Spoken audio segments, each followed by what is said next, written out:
Students, will begin with the next topic, that is evolutionary models. So you know, software, like any complex system, evolves over a period of time. That is, changes takes place in the software. Business and product requirements change as development proceeds. Also, you know, as the time passes, the business requirements also change. Market deadlines are very stringent because it is competitive world. So market deadlines are to be met. Hence, developing comprehensive software model is difficult because developing comprehensive software model takes time, whereas deadlines are to be met. To meet competitive and business pressures, limited version of software can be built or it must be produced. The core idea is well understood and defined, but the details are not known, okay, or they are not defined. In all such and similar cases, a model evolves over a period of time, okay. The evolutionary models are iterative in nature, okay. The later versions have got more facilities than the earlier version, or rather later versions are more complete. So what are the different evolutionary process models? The different evolutionary process models are, to list, prototyping, the spiral model and the concurrent development model. So these are three important evolutionary process models.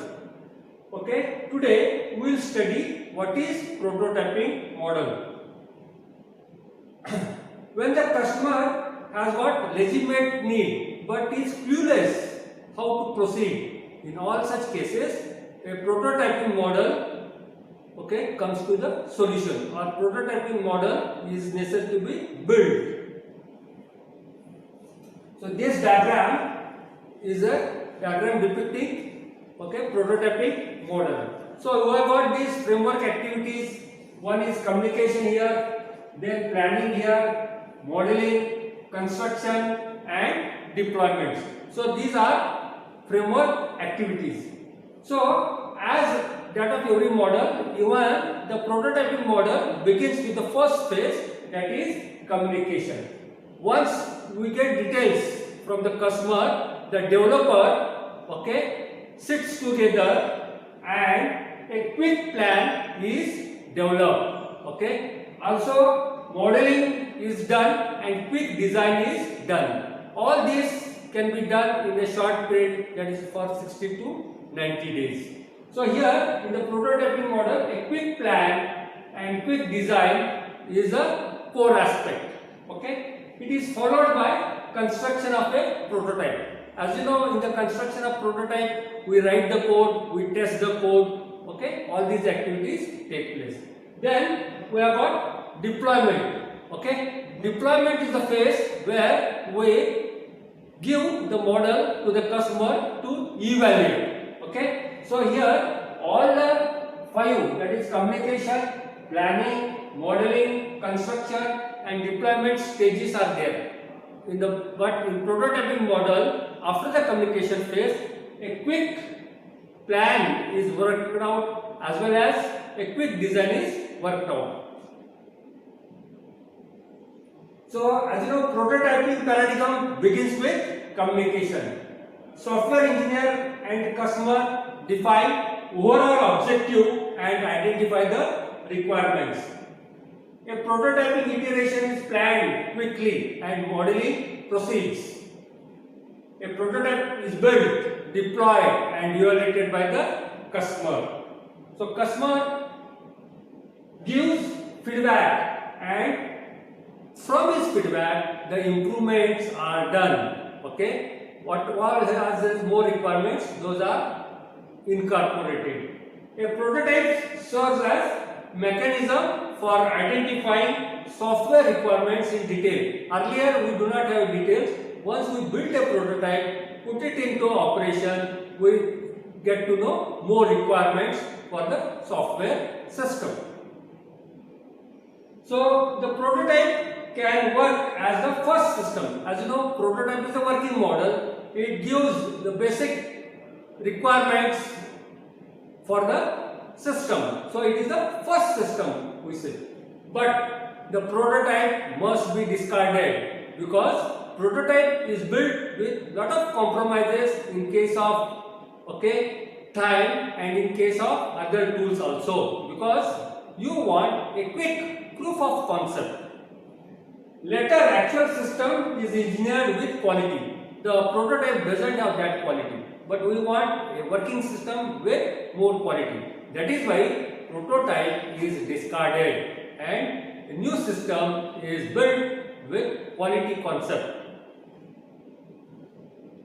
As you know, there are certain drawbacks in this prototype model.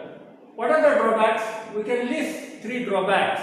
One related to the customer and other 2 related to the developer. So what is the drawback as that for customer is concerned? Once the prototype is given to the customer feels happy that he has got the first working system and he wants to implement that. There are certain flaws, certain shortcomings. He wants to overcome those shortcomings and put prototype as operational model. That is the difficulty. So the customer takes prototype as working version of the software, although prototype is proof of concept. He forgets its purpose and wishes to use it as working system. The developer does many compromises to develop the prototype, but if he puts it into operation, all those compromises are there which will not give the quality output. Also, the developer becomes comfortable with the prototype as the time passes.